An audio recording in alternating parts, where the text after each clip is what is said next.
विवेक चूड़ामणि।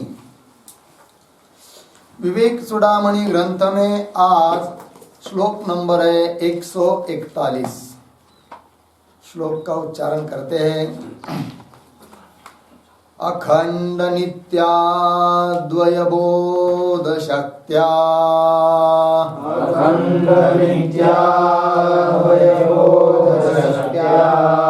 स्फुरन्तमात्मानमनन्त वैभवम्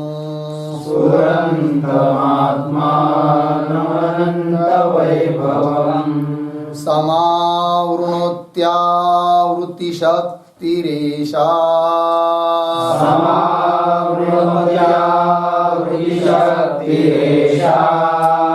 तमोमयी राहुरिवार्कबिम्बम्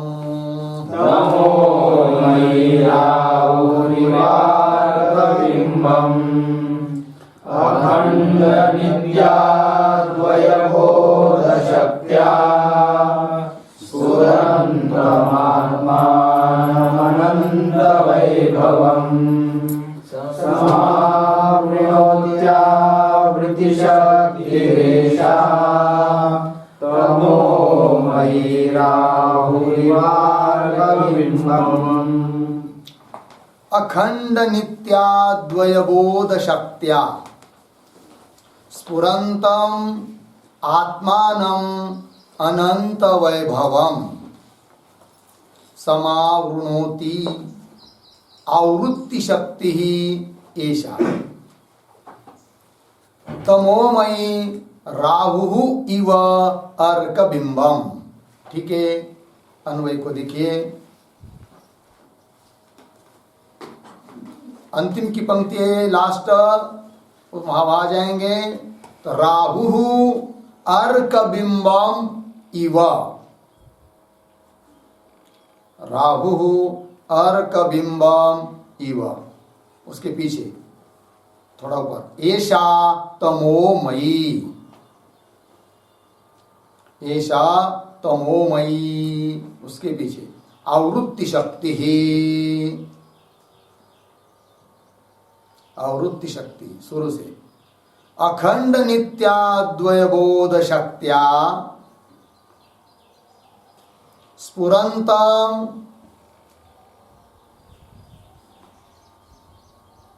अनंत वैभवम् आत्मानम् समावृणोति, समावृणोति। ठीक है, चलिए भाई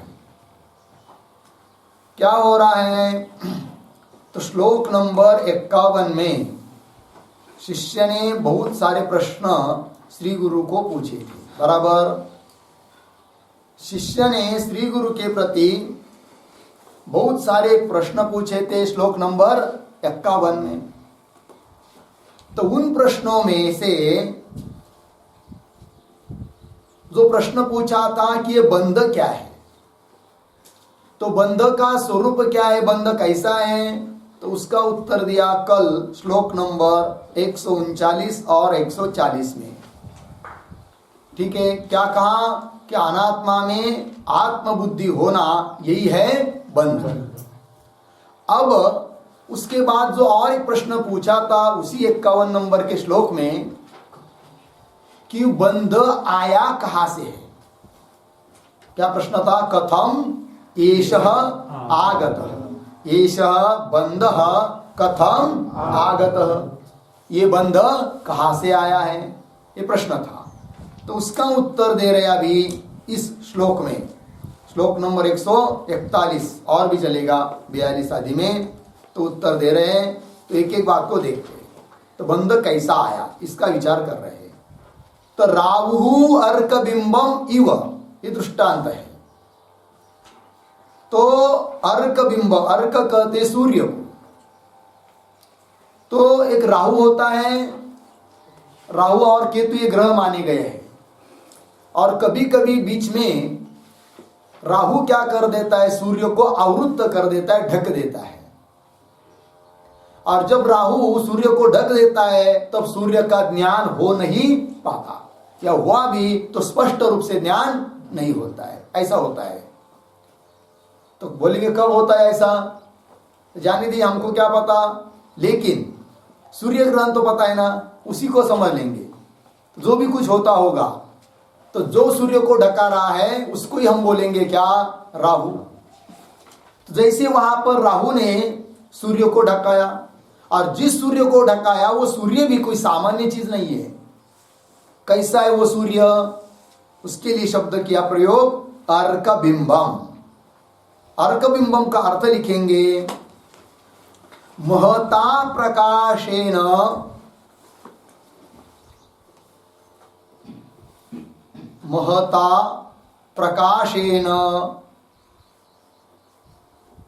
भासमानं सूर्यमंडलम।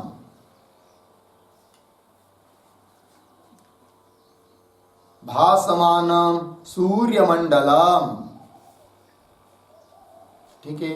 अत्यंत जो प्रकाश है उनमें, उस प्रकाश के द्वारा भाषित होने वाला ऐसा जो सूर्य मंडल, सूर्य बिंब, सूर्य, उसको कौन ढका देता है? राहु।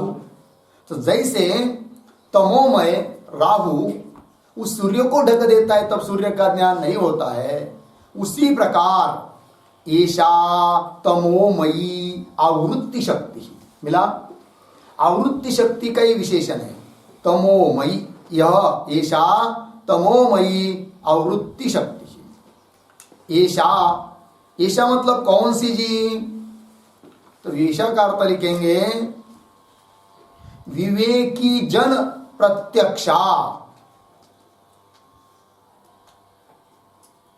विवेकी जन प्रत्यक्षा आवृत्ति शक्ति,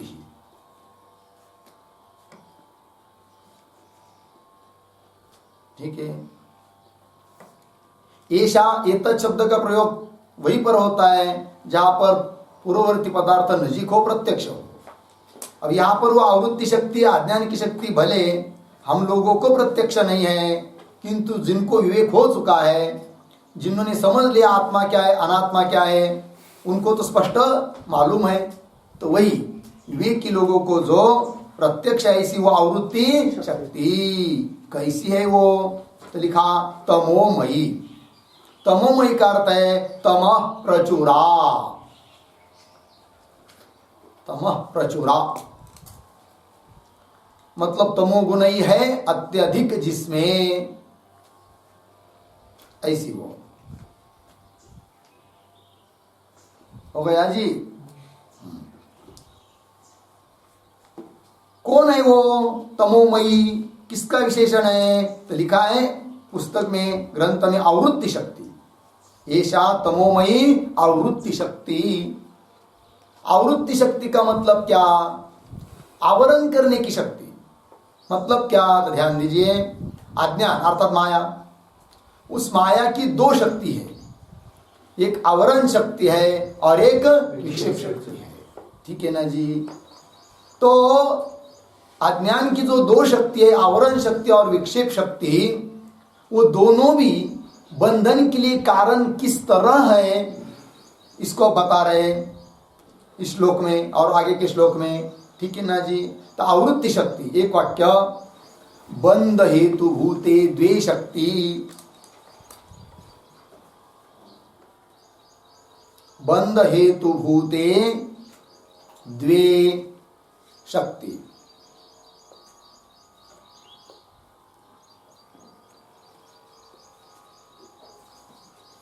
ठीक है ना। किसकी? लेकिन वो तो बंध हेतु भूते अज्ञानस्य द्वे शक्ति, ऐसा कर सकते हैं। बंध हेतु भूते,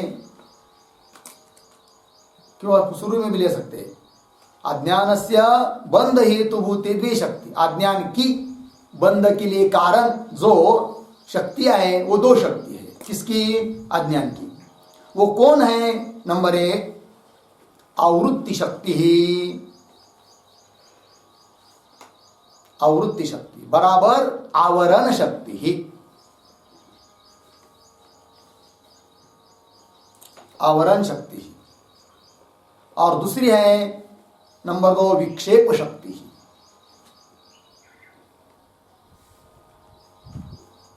गया।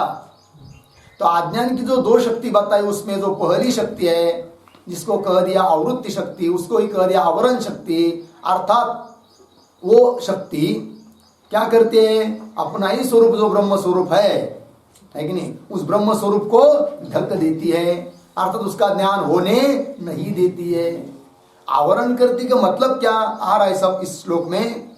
अब ये आवृत्ति शक्ति इतना समझ में आया, तो किसको ढकाती है और उसको ढकाती मतलब क्या करती है, तो बता रहे हैं अखंड नित्याद्वय बोध शक्त्या स्फुरंतम अनंत वैभवम आत्मानं समावृणोति। मिल गया जी। तो समावृणोति क्रियापद है, इसका कर्ता कौन है जी, हाँ आवृत्ति शक्ति। आवृत्ति शक्ति के विशेषण कौन है, एषा तमोमयी आवृत्ति शक्ति, ये कर्तृपद है। और समावृणोति ये आवृत्ति शक्ति आवरण शक्ति ढक देती है। अब किसको ढक देती है, कौन है कर्म, तो बीच वाला आत्मानम पद आया है क्या जी, आत्मानम समावृणोति। तो मुख्य वाक्य बन जाता है आवृत्ति शक्ति ही आत्मानम समावृणोति। तब प्रश्न होगा कीदृशी आवरण शक्ति ही आत्मानम समावृणोति, तो क्या उत्तर, तमोमयी आवृत्ति शक्ति ही आत्मानं समावृणोति। तमोगुणात्मक जो आवरण शक्ति है, आवृत्ति शक्ति है, वह आत्मा को ढक देती है। लग गया जी। जिस आत्मा को ढक देती है अर्थात उसका आत्मा का ज्ञान होने नहीं देती है, वो आत्मा का स्वरूप कैसा है, तो बीच में दे रहे उसकी विशेषण। आत्मानं के पहले क्या पढ़ा हम लोगों ने, अखंड नित्याद्वय बोध शक्त्या स्फुरंतम एक विशेषण, अनंत वैभवम ये दूसरा विशेषण। किसका, आत्मानं का। ठीक है, तो एक एक को समझेंगे। तो अखंड नित्याद्वय बोध शक्त्या स्फुरंतम, इसको समझेंगे। स्फुरंतम शब्द करता है प्रकाशमानम। स्फुरंतम शब्द का अर्थ है प्रकाशमानम, हमेशा जो प्रकाशित है, नहीं।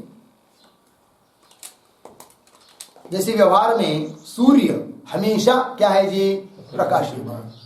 ऐसा कभी भी नहीं होता है कि वो थक गया और सो गया या उसकी लाइट चली गई, ऐसा होता है क्या, है कि नहीं। ट्रांसफार्मर थक जाता है हम लोगों का, काम करते करते छोड़ देता है, लाइट जाती है या कोई बटन बंद कर देता है। उस प्रकार सूर्य का नहीं होता है, हमेशा कितने सालों से उसका कोई हिसाब नहीं है, रात दिन, है कि नहीं। हम लोगों को विश्रांति देता है वो, लेकिन वो स्वयं विश्रांति नहीं लेता है। हम लोगों की जब शाम हो जाती है तब अमेरिका में सूर्योदय होता है, तो उधर वो चालू हो गया, है कि नहीं।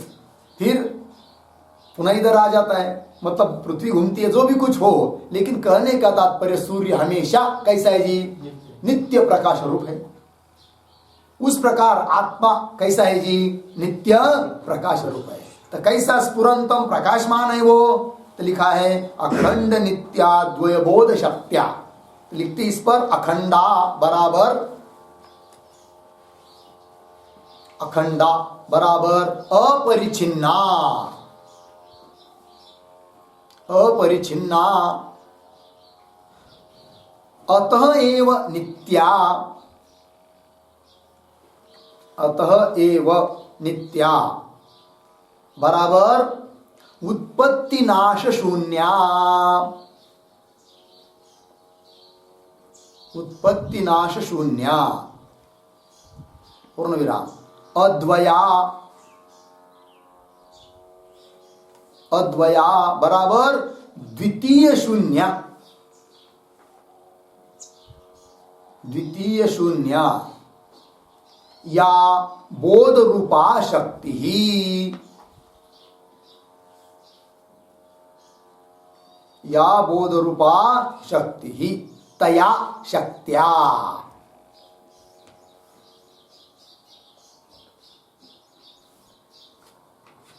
तया शक्त्या। ठीक, तो देखिए भाई, अखंडा शक्ति के विशेषण है। कैसी शक्ति? अखंडा। ठीक है, अखंडा मतलब क्या? अपरिछिन्ना, जिसका परिच्छेद नहीं होता है। देखिए, अखंडा शक्ति मतलब उस जैसे ब्रह्म में कोई अलग अतिरिक्त कोई शक्ति ऐसी नहीं, उसका स्वरूप ही वो स्वयं, यही लेना है। और वो ब्रह्म ही क्या है? शक्ति है, वही तत्व है, वही अखंड है। इसलिए अखंडा ऐसी जो शक्ति ब्रह्म का स्वरूप। ठीक है ना जी? कैसा है वो? अपरिछिन्न। अपरिछिन्न का मतलब है जो जिसका परिच्छेद नहीं होता है, टुकड़ा नहीं है। मतलब देश परिच्छेद जिसको नहीं है, काल परिच्छेद जिसको नहीं है, वस्तु परिच्छेद जिसको नहीं है, उस ब्रह्म को छोड़कर बाकी सभी वस्तुएं ऐसी है, वो कोई किसी न किसी देश से परिचिन्न हो जाती है, काल से परिचिन्न हो जाती है। जैसे उदाहरण, हम लोगों का ये शरीर काल से परिचिन्न है क्या नहीं? कैसी काल से परिचिन्न है? इसका जन्म होने के पहले नहीं था, मरने के बाद शरीर नहीं रहेगा, तो काल से क्या हुआ? उसका परिच्छेद हुआ। काल से उसको मर्यादा आ गई, काल से उसका टुकड़ा हो गया, है कि नहीं? जैसे उदाहरण घट लिया, तो घट भी काल से क्या है? परिचिन्न है। सभी काल में है क्या वो? नहीं। उत्पन्न होने के पहले नहीं है, बाद में नहीं रहता, तो काल से क्या हुआ? परिच्छेद हुआ। उसी प्रकार देश परिच्छेद, इस शरीर देश से भी परिचिन्न है। जो चीज एक देश में होती है, एक देश में नहीं होती है, उसको कहते हैं क्या? देश परिच्छेद। देश से परिचिन्न हो गई वो। जैसे शरीर यहाँ पर है, बाहर नहीं है, तो देश से क्या हुआ? परिच्छेद हुआ। घट यहाँ है, बाहर नहीं है, तो देश से क्या हुआ? परिच्छेद हुआ, है कि नहीं? काल से परिच्छेद, देश से परिच्छेद, वस्तु से परिच्छेद। समझ लीजिए घट ले लिया, है कि नहीं? उसमें धान्य भर दिया। अब वो धान्य दूसरे पात्र में है क्या? नहीं है। घट में है कि नहीं? है। तो देश से क्या हुआ उसका? सॉरी, वस्तु से क्या हुआ उसका? परिच्छेद हुआ, टुकड़ा हो गया, मर्यादा उसको आ गई, है कि नहीं? तो अनात्म पदार्थ में तीनों प्रकार का परिच्छेद होता है, भेद होता है। कौन सा? देश परिच्छेद, काल परिच्छेद, वस्तु परिच्छेद। किंतु आत्मा एक वस्तु ऐसी है कि उसका देश परिच्छेद नहीं, काल परिच्छेद नहीं, वस्तु परिच्छेद नहीं। आत्मा के लिए काल परिच्छेद नहीं है, मतलब क्या? क्या अर्थ होगा इसका? आत्मा किसी काल में नहीं है और किसी काल में है, ऐसा अर्थ नहीं है। यदि ऐसा कोई वस्तु रहती है किसी काल में किसी काल में नहीं, तो क्या होगा? देश से परिचिन्न होगा। किंतु आत्मा पूर्व में भी है, अभी भी है, आगे भी रहेगा, सनातन है, अनादि अनंत है। इसीलिए उसका काल से परिच्छेद नहीं होता है। और आत्मा व्यापक है, व्यापक होने के कारण उसका देश से भी क्या नहीं है? परिच्छेद नहीं है। ऐसा है कि आत्मा इस देश में है और इस देश में नहीं है, ये बात भी नहीं है। अच्छा, आत्म तत्व इस वस्तु में है, उस वस्तु में नहीं है, ऐसा है क्या?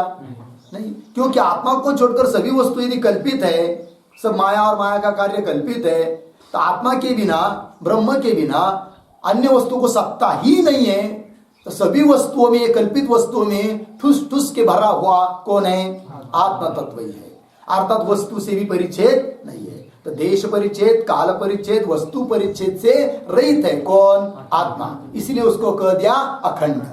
तो आत्मा वही उसकी शक्ति, उसका स्वरूप है कि नहीं? तो कैसा हुआ वो? अखंडा शक्ति ही लगा। चलिए, अखंडा का अर्थ लिखा है अपरिचिन्ना।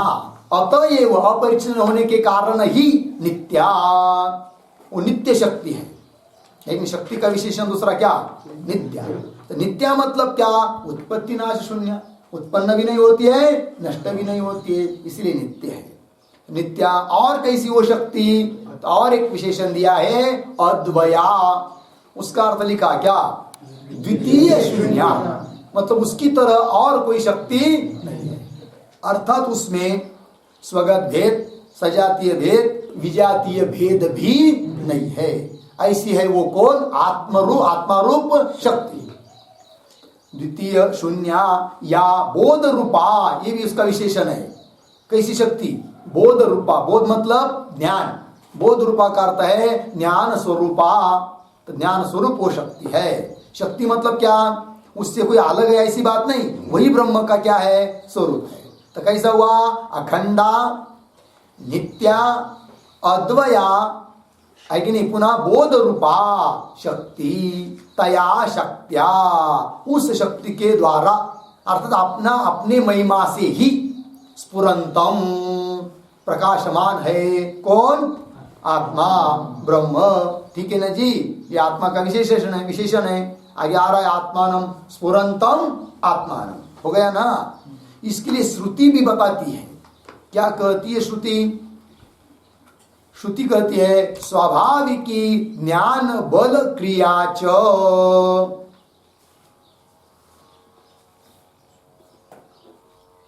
स्वाभाविकी ज्ञान बल क्रिया च। श्वेतर उपनिषद 6.8 उपनिषद में बताया है कि स्वाभाविक है वो ज्ञान रूप क्रिया, बल रूप क्रिया, ज्ञान बल क्रिया, ये सब उसकी क्या है? स्वाभाविक है। और श्रुति अयम आत्मा ब्रह्म सर्वानुभू, मांडुक्य, अयम आत्मा ब्रह्म सर्वानुभू, यही आत्मा ब्रह्म है, सर्वत्र वो ओतप्रोत भरा हुआ है। और एक विज्ञानम आनंदम ब्रह्म, ज्ञान स्वरूप आनंद स्वरूप ब्रह्म है। ये श्रुति अभी हो गई। तो चलिए मूल श्लोक में अखंड नित्याद्वय बोध शक्त्या स्फुरंतम, कम स्फुरंतम, स्फुरंतम आत्मानम। और कैसा वो आत्मा? और एक विशेषण दिया, या अनंत वैभवम आत्मानम। तो अनंत वैभवम क्या चीज है जी? क्या उसका अर्थ है? तो वो भी बताते हैं। अनंत वैभवम लिखेंगे विभोः भावः वैभवम, विभोः भावः वैभवम, अर्धविराम। तस्य गगनादिवत्,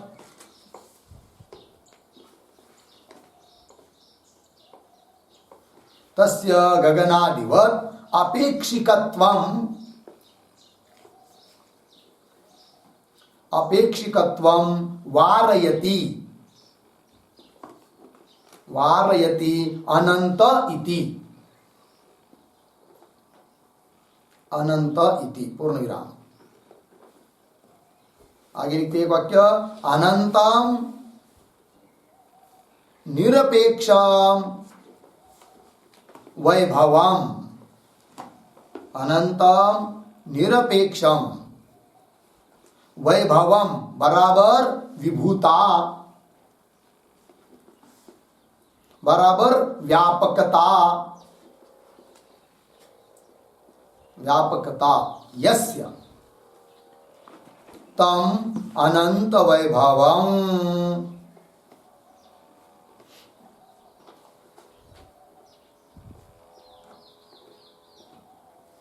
ठीक है, अर्थ देखिए भाई, ये भी आत्मा का विशेषण है। ठीक है, तो वैभव शब्द आया इसमें। वैभव किसको कहते हैं जी? तो विभोः भाव वैभव, विभू पदार्थ का जो भाव उसको कहते वैभव। विभू मतलब व्यापक, विभू का जो भाव है वो यही वैभव अर्थात व्यापकता है कि नहीं। और उस वैभव का एक विशेषण दिया यहाँ पर अनंत, शब्द बन गया अनंत वैभव। तो वैभव मतलब विभूता, व्यापकता, तो उसका विशेषण अनंत क्यों दिया? विभू का अर्थ ही होता है व्यापक, वैभव मतलब व्यापक हुआ, तो भी अनंत विशेषण दिया। क्यों? तो इसलिए दिया कि हम लोग व्यवहार में आकाश को भी समझते हैं क्या? व्यापक। किंतु आकाश की व्यापकता सापेक्षिक व्यापकता है, निरपेक्षिक व्यापकता नहीं है। समझ में आया कि नहीं? कैसे? जैसे सापेक्षिक व्यापकता होती क्या है? उस चीज वो व्यापकता होती है कि जो व्यापकता किसी के दृष्टि से व्यापक हो और किसी के दृष्टि से परिचिन्न हो, ऐसे पदार्थ की जो व्यापकता होती है उसको बोलते हैं सापेक्षिक व्यापकता। उदाहरण समझना हो तो समझ लीजिए घट है, तो घट की अपेक्षा मठ बड़ा है कि नहीं? व्यापक है। किंतु गांव की दृष्टि से देखेंगे है कि नहीं, तो मठ व्यापक हुआ क्या? नहीं। तो गांव की दृष्टि से क्या है? परिचिन्न। और घट की दृष्टि से व्यापक है। तो जो घर की व्यापकता है या मठ की व्यापकता है वो हो गई सापेक्षिक व्यापकता। किसी के तो दृष्टि से व्यापक है और किसी के दृष्टि से परिचिन्न है।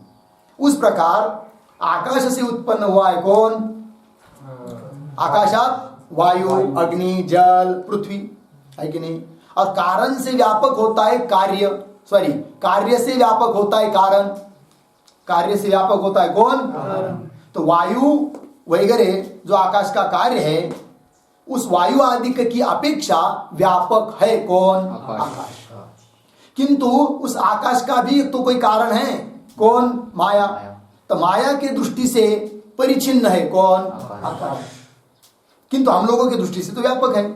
इसलिए आकाश की व्यापकता कैसी हुई? सापेक्षिक व्यापकता हुई। तो उस प्रकार ब्रह्म की भी व्यापकता आकाश की तरह है, सापेक्षिक व्यापकता है, ऐसा कोई न समझे। इसलिए पद दिया वैभव का विशेषण करके, कौन सा? अनंत। तो आत्मा कैसा है जी? अनंत वैभव, मतलब उसकी व्यापकता ही निरपेक्ष व्यापकता है। लग गया कि नहीं? चलिए, तो विभो भाव वैभवम तस्य गगनादिवत, आकाश की तरह आपेक्षिकत्व वारयति, आपेक्षिक व्यापकता उसको कोई न समझे, इसका वारण करने के लिए विशेषण दिया कौन सा? अनंत। ठीक, तब शब्द बन गया अनंत वैभवम। फिर उसका कह दिया अर्थ अनंतम। फिर अनंतम का अर्थ हो जाता है क्या? निरपेक्षम। अनंत मतलब निरपेक्षम। कौन? वैभवम। वैभवम का वो विशेषण है अनंत। तो अनंत मतलब निरपेक्षम वैभवम। वैभवम का अर्थ क्या लिखा? विभुता। उसी का अर्थ है व्यापकता। यस्य तम अनंत वैभवम। हो गया जी। अनंत है विभुता, व्यापकता जिसकी, ऐसा जो उसको कहेंगे क्या? अनंत वैभव। तो ऐसा अनंत वैभव वाला कौन है? आत्मा है, वही ब्रह्म है कि नहीं? हाँ, अब देखिए हो गया नहीं है? तो क्या लिखा है श्लोक में? अनंत वैभवम आत्मानम। अनंत वैभव ऐसा आत्मानम, उस आत्मा को क्या करता है कौन? समावृणोति। क्रियापद करता कौन है?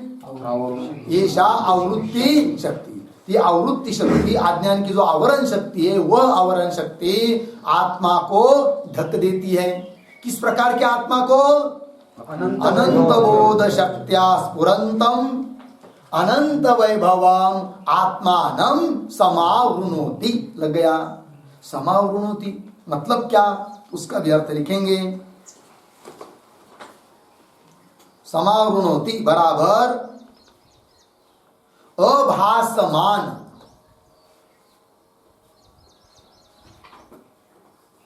अभासमान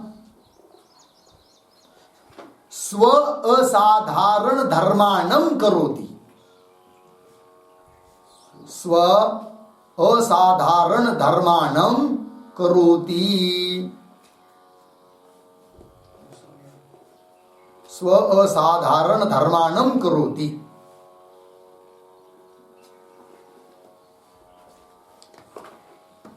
हो गया? चलिए भाई अर्थ, वो आवृत्ति शक्ति, माया शक्ति, जो आवरण शक्ति, वो क्या करती है? आत्मा को ढक देती है। मतलब क्या करती है? तो लिख दिया कि अभासमान, ये स्वरूप है किसका?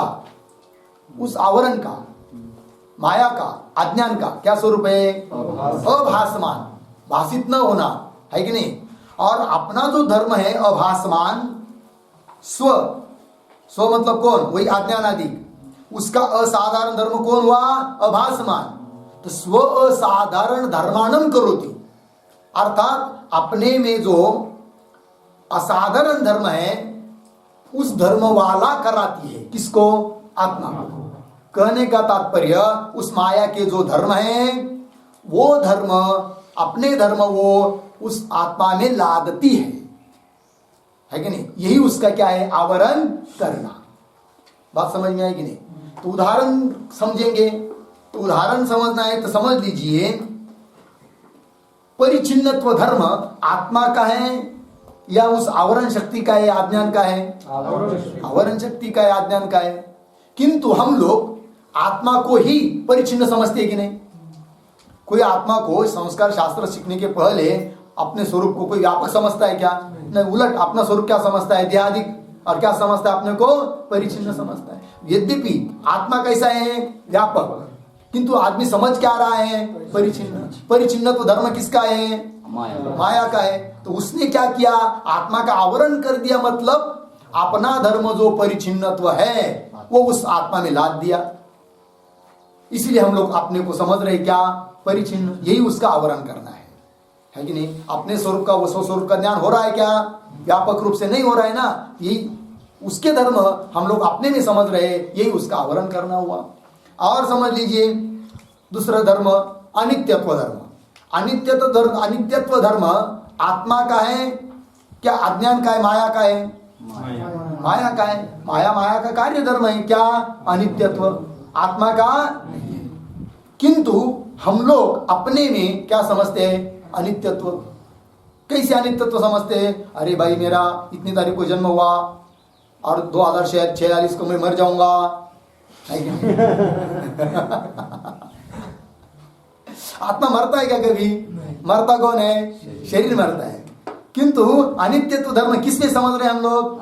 आत्मा में। तो जो कि माया का है, तो उसने अपना धर्म लाद दिया कि नहीं? किसके ऊपर? आत्मा के ऊपर। यही उसका क्या है? आवरण करना है। हो गया कि नहीं? चलिए और समझते हैं। सद्वयत्व, जड़त्व, सद्वयत्व, द्वैतपना, ये धर्म आत्मा का माया का माया का कार्य है। द्वैतपना है कि नहीं? आत्मा में तो कोई द्वैतपना है नहीं, सद्वैतपना है नहीं है। किंतु हम अपने को क्या समझते हैं? सद्वैतपना, द्वैत समझते हैं। तू अलग है, मैं अलग है, वो अलग है, वो अलग है कि नहीं?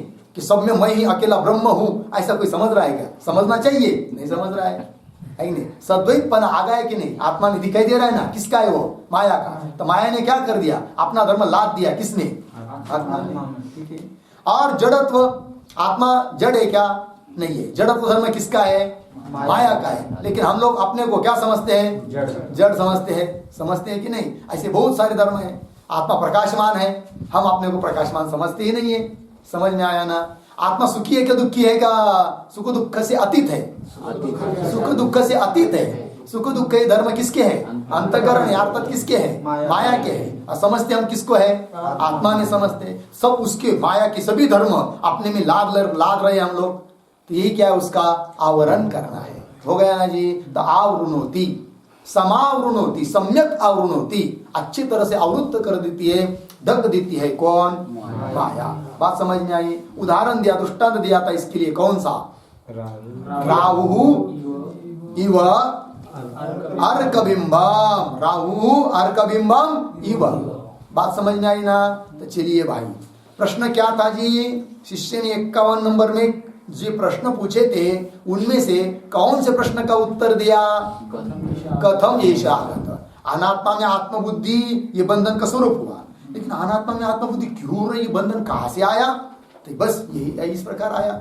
उस माया ने क्या कर दिया? अपने आवरण शक्ति के द्वारा ब्रह्म स्वरूप को ढक दिया, अपने धर्म उसमें लाद दिया। तो माया के कारण आ गया क्या? बंध है कि नहीं? लग गया पंक्ति? चलिए आगे,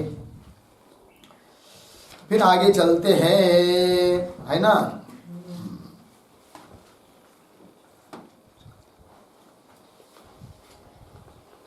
ठीक है जी, हो गया।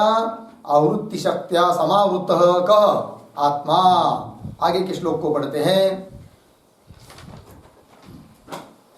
तीरो भूते स्वात्मन्य, कैसा पढ़ेंगे? तीरो महिम्न सर चलेगा। बोला बोला बोला। तीरो भूते स्वात्मन्यमवतरते जगतिमा नानां मोहादहमिति शरीरं कलयति तदा कामक्रोध प्रभृतिरिदमुं बन्धनगुणैः परमं विक्षेपाख्या रजसगुणशक्तिर्व्यथयति। अब पीछे से बोलिए।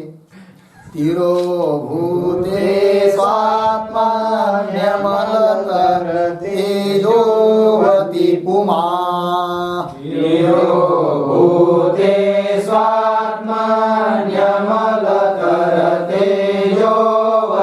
पुमान् अनात्मानं मोहादमिति शरीरं कलयति अनात्मानं मोहादहमिति शरीरं कलयति ततः काम क्रोध प्रभृतिव रमों बन्धन गुणैः काम क्रोध प्रभृतिभिरमुं बन्धन गुणैः परं विक्षेपाख्या रजस उरुशक्तिर्यथयति परं विक्षेपाख्या रजस उरुशक्तिर्यथयति तिरोभूते स्वात्मन्यमलतरतेजोवति पुमान् नानात्मानं मोहादहमिति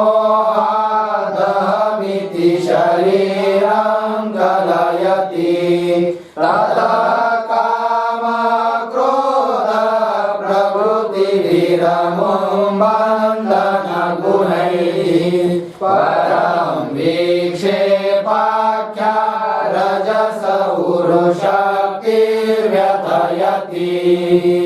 झालं चला तिरोभूते स्वात्मनि अमल तर तेजोवती पुमान अनात्मानं मोहात अहम इति शरीरं कलयति ततः काम क्रोध प्रभृतिभिः अमुं बंधन गुणैः परम विक्षेपाख्या रजसः उरुशक्तिः यथयति। ठीक है जी, चलिए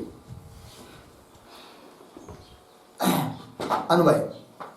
अमलतर तेजोवती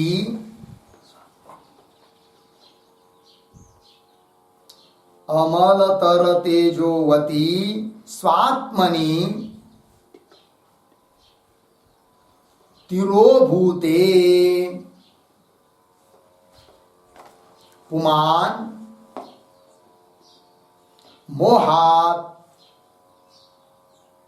अनात्मानं शरीरम अहम इति कलयते।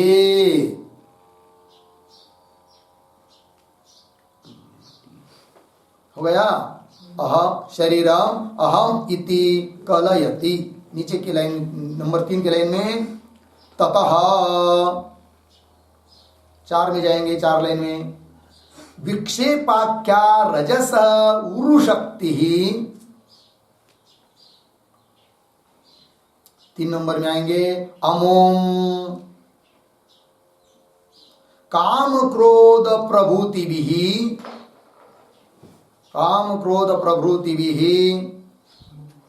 बंधन गुणैः परम व्यथयति। हो गया जी। चलिए अब आवरण शक्ति का क्या कार्य है इसको कह रहे हैं इस श्लोक के पूर्वार्ध में, और इसी श्लोक के उत्तरार्ध में कहेंगे विक्षेप शक्ति का क्या कार्य है। ठीक है जी, तो चलिए तो एक एक चीज देखिए। अमलतर तेजोवती स्वात्मनि तिरोभूते, हो गया इतना। तो पीछे के श्लोक में क्या कहा था, वो तमोमयी आवृत्ति शक्ति क्या करती है, आत्मा को ढक देती है। अब ढक दिया, समझ लीजिए उसने किसको ढक दिया, अमलतर तेजोवती स्वात्मनि, है कि नहीं, ऐसे आत्मा को तिरोभूत होने पर, है कि नहीं। कैसा आत्मा, अमलतर तेजोवती, इसका अर्थ लिखिए अति स्वच्छ प्रकाशवती। स्वात्मनि का ये विशेषण है, अति स्वच्छ प्रकाशवती।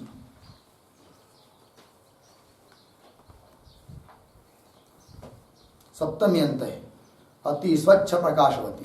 कैसे देखिए, मूल पद क्या है, अमल, मल रहित, है कि नहीं।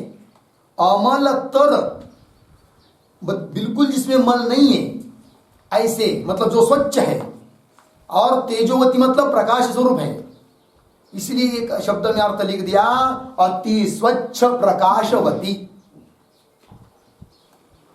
लगा कि नहीं अर्थ। अमल मल रहित, अमलतर तेजोवती अति स्वच्छ प्रकाश स्वरूप ऐसा जो आत्मा स्वात्मनि, स्वात्मनि का अर्थ लिखिए स्वस्वरूपे परमात्मनि।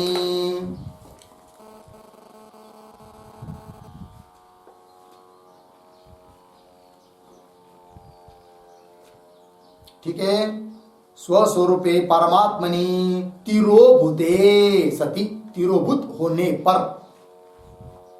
तो तिरोभूते होना मतलब क्या, लिखिए तिरोभूते बराबर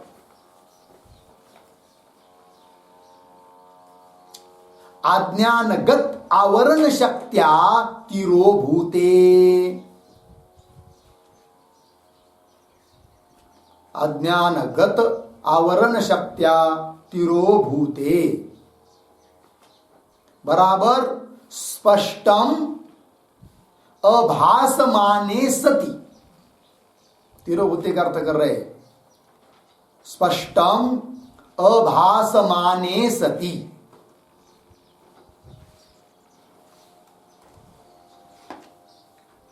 अभासमाने सति, ठीक है जी। चलिए भाई अर्थ समझ लेते हैं। तिरोभूत कर दिया किसने, आज्ञानगत आवरण शक्त्या, आज्ञानगत आवरण शक्ति ने तिरोभूत कर दिया किसको, आत्मा को। किस प्रकार के आत्मा को, अमलतर तेजोवती स्वात्मनि, इस प्रकार के आत्मा को उस आवरण आज्ञानगत आवरण शक्ति ने क्या कर दिया, तिरोभूत कर दिया। तिरोभूत कर दिया मतलब क्या, स्पष्टम अभासमाने सति, उस आत्मा का स्पष्ट भान नहीं होने दे रही है वो अज्ञान, वो माया। ठीक है ना, आत्मा का क्या नहीं हो रही, स्पष्ट भान होने नहीं दे रही है, ऐसी वो आवरण शक्ति ने तिरोभूत कर दिया है कि नहीं। जैसे संध्या काल के समय हम रास्ते में जाते हैं, रज्जू पड़ी रहती है, मंदा अंधकार रहता है, तो मंदा अंधकार रूप माया क्या करते है जी, तिरोभूत कर देती है किसको, रज्जू को। रज्जु को तिरोभूत कर देता है वो अंधकार, मतलब क्या करता है, उस रज्जु का स्पष्ट रूप से भान नहीं होने देता है वो अंधकार। और रज्जु का स्पष्ट रूप से भान नहीं हुआ तब क्या होता है, मोह उत्पन्न हो जाता है आदमी को, अविवेक उत्पन्न होता है और कुछ का कुछ समझने लगता है रज्जु समझ रहा है क्या, सर्प। उसी प्रकार अपना जो वास्तव स्वरूप है, अति स्वच्छ प्रकाश स्वरूप है, आत्मा चैतन्य रूप ज्ञान स्वरूप है, उस माया ने ढक दिया, आवरण कर दिया, तिरोभूत कर दिया। तिरोभूत कर दिया मतलब क्या कर दिया, अपने वास्तव आत्मा स्वरूप का स्पष्ट रूप से भान नहीं होने दे रही है, मतलब तिरोभूत कर दिया। इस प्रकार तिरोभूत होने पर आगे क्या होता है, आगे देखिए तिरोभूते, आगे पुमान है, तिरोभूत तिरोभूते सति, उसके बाद पुमान, पुमान मतलब जीव। पुमान शब्द से क्या लेना है, जीव। फिर जीव क्या करता है, क्या होता है जी, देखिए पुमान जीव मोहात अनात्मानम शरीरम अहम इति कलयति। मिला पंक्ति, कलयति, कलयति का अर्थ लिखिए जानाति अभिमन्यते।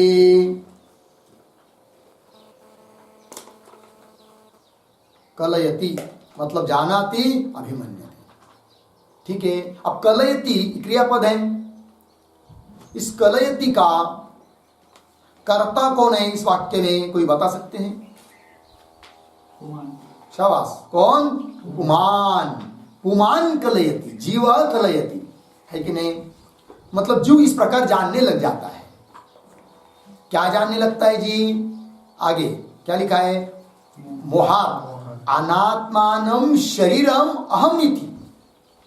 शरीर कैसा है, अनात्मा, अनात्मा ऐसा जो शरीर, इस शरीर को अहम इति कलयति, अहम रूप से जान रहा है, कौन, जीव, पुमान जीव, है कि नहीं। कब, क्यों, कारण क्या बीच में आए, मोहात, मोह उत्पन्न हुआ, ठीक है ना। तो क्या वाक्य था वो? पुमान मोहात, मोह के कारण अनात्मा ऐसा जो शरीर उसको अहम इति कलयति, मैं रूप से जान रहा है, जबकि शरीर मैं नहीं है। लेकिन ये कब हो रहा है जी? स्वात्मनि अमलतर तेजोवती, सॉरी, अमलतर तेजोवती स्वात्मनि तिरोभूते सती। तिरोभूत होने पर मोह हुआ और मोह के कारण जीव क्या करने लग गया? जो अपना स्वरूप नहीं है, अनात्मा है, शरीर आदि, उसको मैं ऐसा जानने लग गया। बात समझ में आई ना? तो चलिए, हो गया ये। तो मोहात शब्द आया है, तो मोहात का अर्थ लिखिए, मोहात बराबर अविवेकात। मोहात का मतलब है अविवेकात। माया जब ढक देती है ना आत्मस्वरूप को, है कि नहीं, अंधकार जब ढक देता है रज्जु को, तब क्या होता है? अविवेक हो जाता है, विवेक रहता नहीं, तब कुछ ना कुछ दिखाई लगता है, भासने लगता है। हो गया। अनात्मानम, अनात्मानम मतलब क्या? अनात्मानम शब्द का अर्थ लिखिए, आत्म भिन्नम।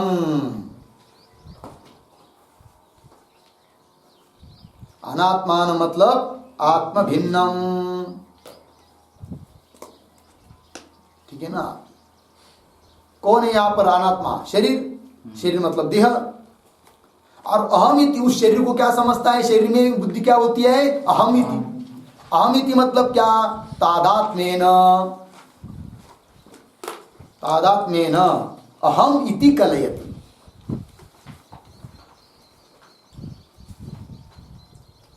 अहम इति कलयति।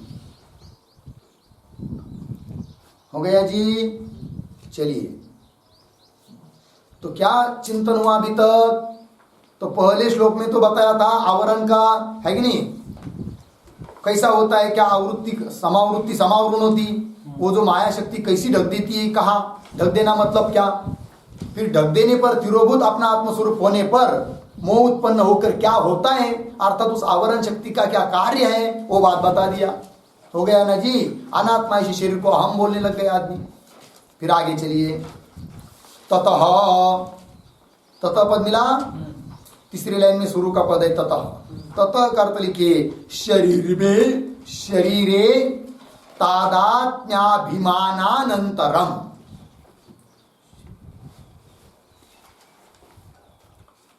शरीरे तादात्म्याभिमानानंतरम,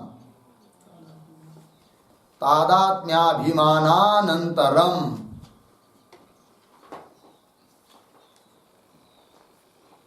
शरीर में तादात्म्याभिमान होने के बाद क्या होता है फिर? ततः विक्षेपाख्या रजस उरु शक्ति, है कि नहीं।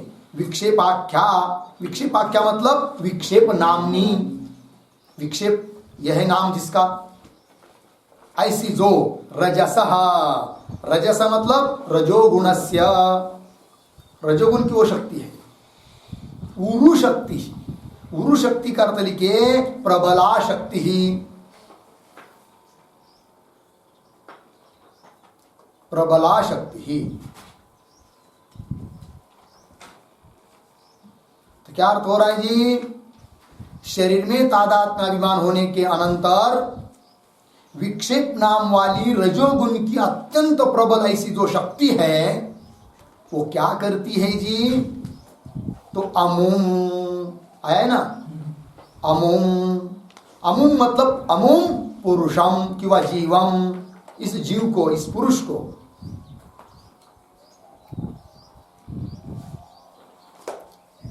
क्या करती है वो? आगे, काम क्रोध प्रवृत्ति भी बंधन गुणैहि परम व्यथयति। मिल रहा है पद? काम क्रोध प्रवृत्ति भी बंधन गुणैहि परम व्यथयति। समझ में आया? व्यथयति, इस व्यथयति का कर्ता कौन है?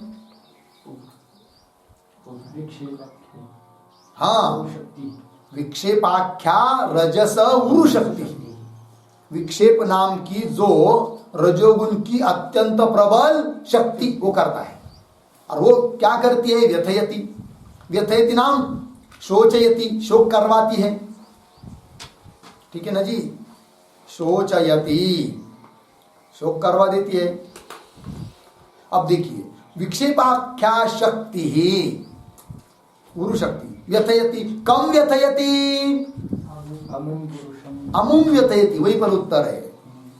किसको व्यतीत करती है? अमुम अमुम जीवम, उस जीव को व्यतीत कर देती है कि नहीं। आगे का प्रश्न विक्षेपाख्या रजस उरु शक्ति आमुम केन माध्यमेन व्यथयति?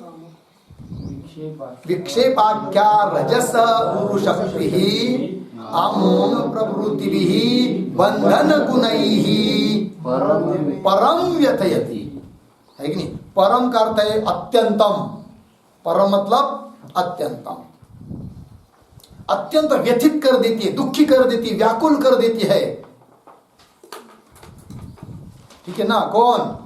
विक्षेप नाम की शक्ति इस जीव को व्यथित कर देती है।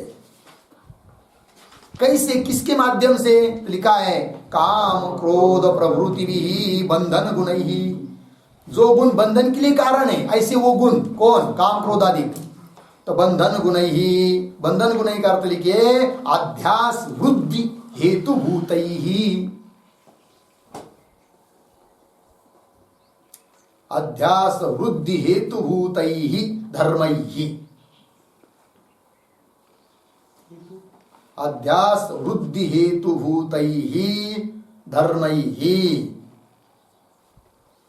बंधन गुण ही करते हैं, बंधन के लिए कारण है सब गुण काम क्रोध आदि। बंधन के लिए कारण है मतलब क्या? बंधन मतलब अध्यास, तो अध्यास बढ़ने के लिए कारणभूत ये गुण है कौन? काम क्रोध आदि, ठीक है ना जी। तो काम क्रोध प्रभृति भी हो गया ना जी। क्या जी? काम क्रोध प्रभृति भी। इसका विग्रह लिखिए कामश्च क्रोधश्च काम क्रोधौ,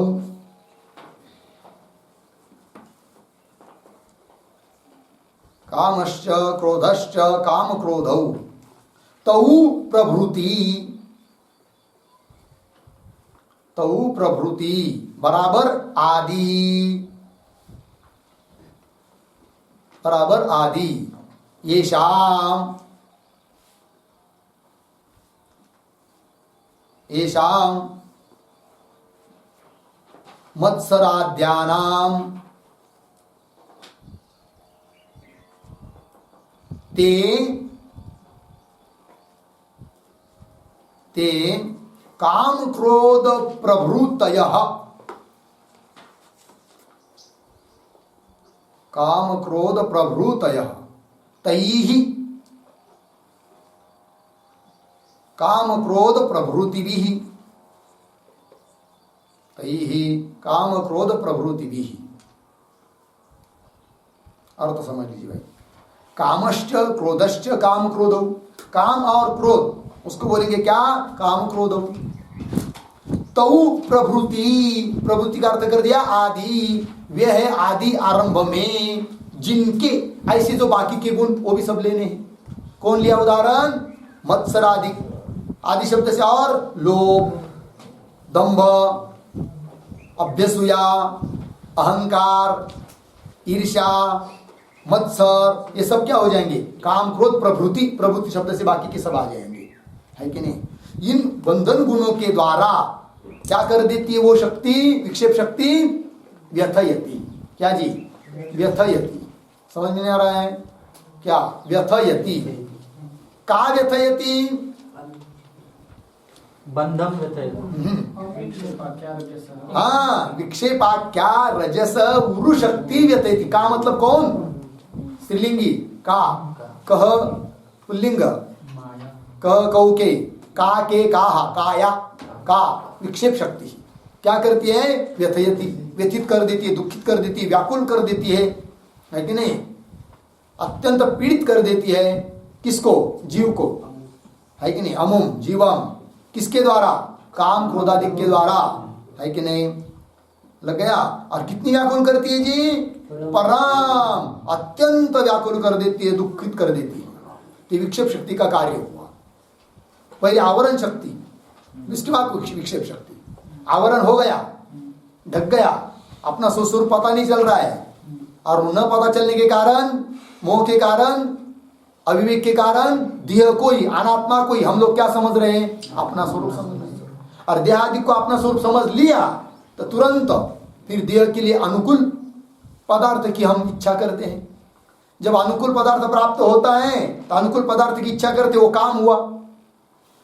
यदि इच्छा पूरी हो जाती है तो और लोभ बढ़ता है, और इच्छा पूरी नहीं होती है तो क्रोध बढ़ता है कि नहीं? और समझ इच्छा पूरी हो गई और आपने जैसा दूसरे और किसी को भी मिल गया तो फिर द्वेष, ईर्ष्या, असूया, ये सब दोष आने लगते हैं। फिर ये सब दोष आ जाते हैं तो आदमी क्या सुखी रह पाएगा क्या? काम, क्रोध, ईर्ष्या इत्यादि से आदमी क्या होता है? अत्यंत व्याकुल होता है, दुखी होता है।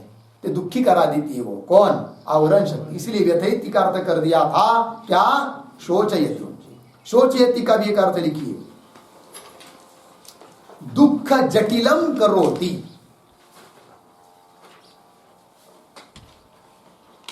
दुख जटिलम करोति